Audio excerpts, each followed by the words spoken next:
हरियाणा की हर अपडेट के लिए बेल आइकन दबाएं और सब्सक्राइब करें STV हरियाणा न्यूज। लॉकडाउन 5 लागू होने के बाद सरकार ने ढील देनी शुरू कर दी है, जिसके बाद हरियाणा रोडवेज ने भी फिर से अपनी सेवाएं शुरू कर दी। लेकिन अब इन बसों में यात्रा करने का तरीका बदल गया है।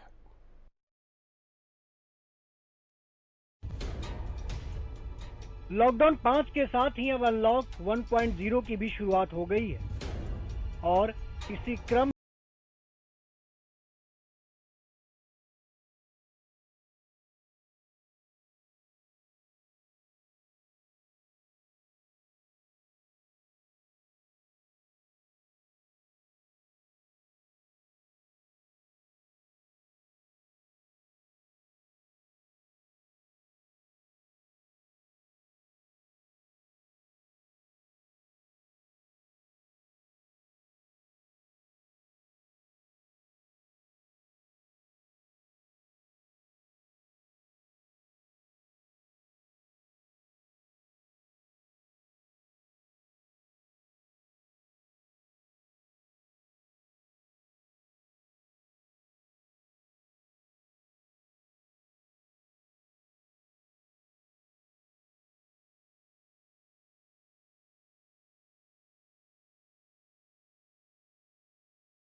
थी, लेकिन उन्हें अभी भी सवारियों का इंतजार है।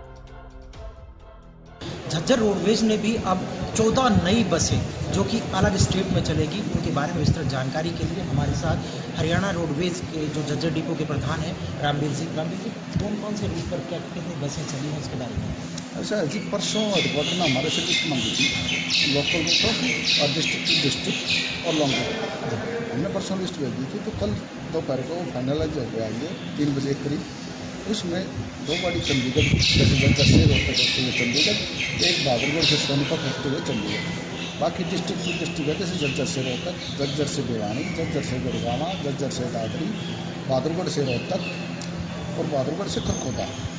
इन सभी में क्या सोशल डिस्टेंसिंग सैनिटाइजर ये जो भी सरकार की तरफ से जो गाइडलाइन दी गई है, क्या उन्हें हरियाणा रोडवेज को पता है? हाँ जी, तो हमने सोशल डिस्टेंसिंग के लिए यहाँ पर पुलिस अधिकारियों ने ड्यूटी लगाई है और टेम्परेचर मारने के लिए स्कैनिंग के लिए 2 अधिकारियों ने ड्यूटी लगाई है। ऐसे ही बहादुरगढ़ बस अड्डे पर 3 आदमी सोशल डिस्टेंसिंग के लिए, ज़्यादा भीड़ होने पर, और 1 अधिकारी स्कैनिंग के लिए। बसों में भी क्रॉस के निशान लगाए हैं ताकि बैठने के टाइम पर एक सीट छोड़कर एक सीट सवारी बैठे। अदर स्टेट में कोई बस चार जी कल से जाएंगे अदर स्टेट। चंडीगढ़ की जैसी सवारी होगी वैसे भी GM साहब ने बताया, किसी भी रूट पर अगर 25-30 सवारी है तो हम स्पेशल भी बस भेजते हैं। ये थे हमारे साथ रामवीर जी। उन्होंने बताया कि अदर स्टेट कल से शायद बसें चलेगी, लेकिन जो भी है वो 14 बसें चली है। सभी में सोशल डिस्टेंसिंग, सैनिटाइजर, मास्क का प्रबंध किया गया है। टोहाना में भी कुछ ऐसा ही हाल रहा। फतेहाबाद से चलकर एक बस टोहाना आई थी, लेकिन उसमें भी सिर्फ 2 सवारी ही सफर कर रहे थे। आज चलनी शुरू है, 1-2 टाइम कढ़ने चंडीगढ़ से वाया पटियाला।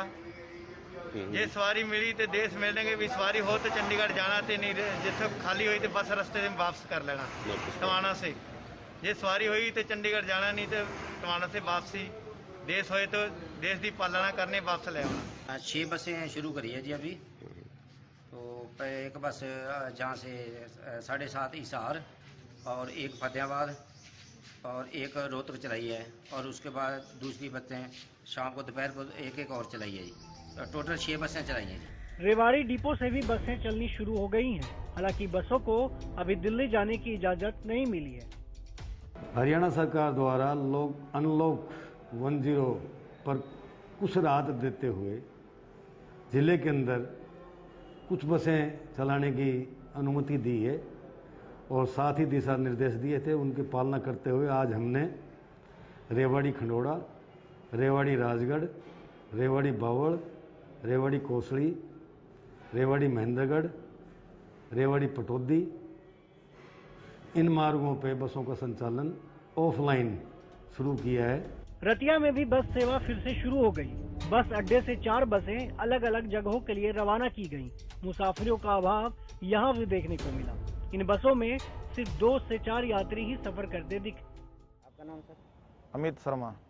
ये बस कहाँ से लेकर कहाँ जा रही है? ये फतेहाबाद से सर टोहाना के लिए जी। तो कितने टाइम चालू किया?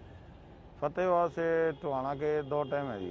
कौन कौन से? एक तो अभी सुबह 8 अपने 7:30, उसके बाद है जी लोकल अपना 11 बजे की।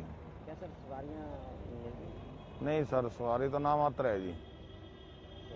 फतेहाबाद से रतिया के लिए मुझे 2 ही सवारी मिली है, एक फतेहाबाद से यालकी का और एक फतेहाबाद से रतिया का जी, और बीच में कोई सवारी नहीं खड़ी मिली जी। फतेहाबाद से भी बस सेवाएं शुरू हो गई हैं। सिर्फ दिल्ली को छोड़कर बाकी राज्यों के शहरों तक बसों को जाने की इजाजत मिली है। इन बसों में यात्रा करने वाले यात्रियों को सोशल डिस्टेंसिंग का पूरा ध्यान रखना होगा। ये 10 बसें तो इंटरस्टेट जाएंगी जी, 10 बसें विद इन स्टेट होंगी और 10 बसें लोकल चलाई जाएंगी। और फिर जो ही सवारियों की डिमांड बढ़ती जाएगी, जो ही पैसेंजर आते जाएंगे, उसी के हिसाब से फिर सर्विस बढ़ाती जाएगी।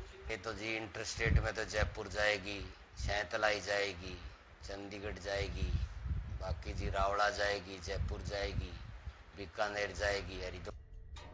दरअसल लॉकडाउन में बस सेवा बंद होने की वजह से हरियाणा रोडवेज विभाग करोड़ों रुपए के घाटे में चल रहा है। सरकार को इससे बहुत ज्यादा राजस्व का नुकसान हुआ है। इसलिए सरकार अब चाहती है कि धीरे धीरे बस सेवा को बहाल किया जाए, ताकि यात्रियों को सुविधा भी मिले और सरकार का भी राजस्व बढ़े। Bureau report, Haryana news.